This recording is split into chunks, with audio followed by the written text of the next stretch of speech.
A broadcasting icon who showed us how it's done. May he rest in peace.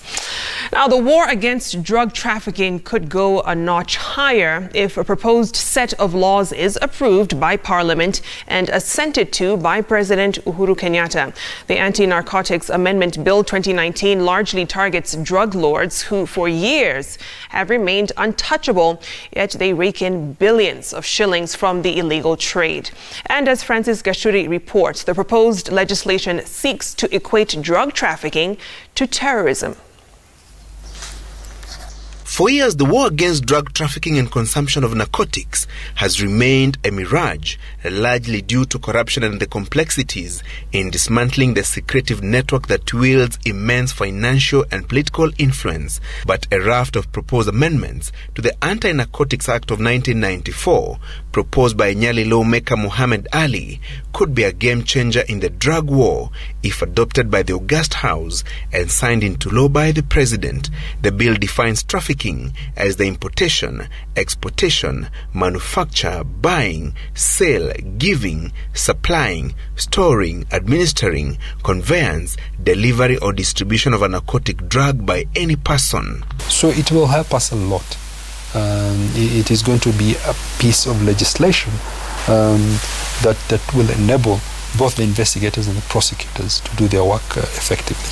To net the drug lords, who for years have remained undercover yet in firm control of the criminal enterprise, the bill proposes a life sentence for any person who is found in possession of a machine, laboratory or equipment for production or manufacturing of narcotic drugs. Those found culpable will also pay a fine of not less than 30 million shillings. Any person will be found in possession of precursors or chemicals used to manufacture narcotic drugs will be behind bars for a lifetime, alongside paying up to 30 million shillings in fines. The bulk of narcotic drugs sold locally are sourced beyond borders by barons with deep pockets. International suppliers of these drugs, if netted, will be flown into the country and charged with offences that will attract a lifetime in jail and fines of up to 30 million shillings. For a long time, we've not been able to tie in, for example, the drug lords and the kingpins to the drug trade itself. So with this law, if passed, we'll be able to do that. We'll be able to show the whole enterprise and the whole conspiracy.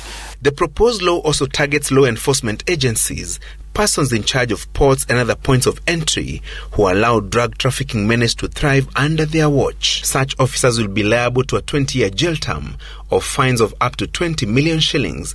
The bill has provisions that seek to equate drug trafficking to terrorism. Detectives, if the bill becomes law, will be able to intercept phone and internet communications between suspects, but with an order of the Chief Magistrate or the High Court. They will also be able to access buildings where manufacturing or packing of narcotic drugs takes place and obtain evidence that can be presented in court. What we hope that this law will do, and that what it has captured, is to allow us to be able to bring evidence, electronic evidence, to be able to undertake surveillance and be able to tie in the different parties that are involved in the drug trafficking trade. Any person who is aware of narcotic drugs trafficking or manufacturing and fails to disclose this information to law enforcers will be liable to a jail term of 5 years or fines of up to 1 million shillings. The bill also seeks to reinforce the law on sale and consumption of bhang.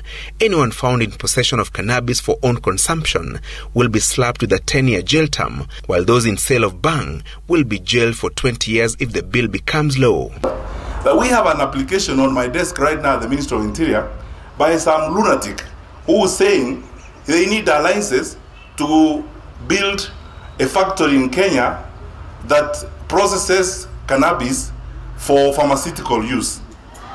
That you can imagine. I don't know how much space we opened in our country for the devil to the extent that we have gotten here.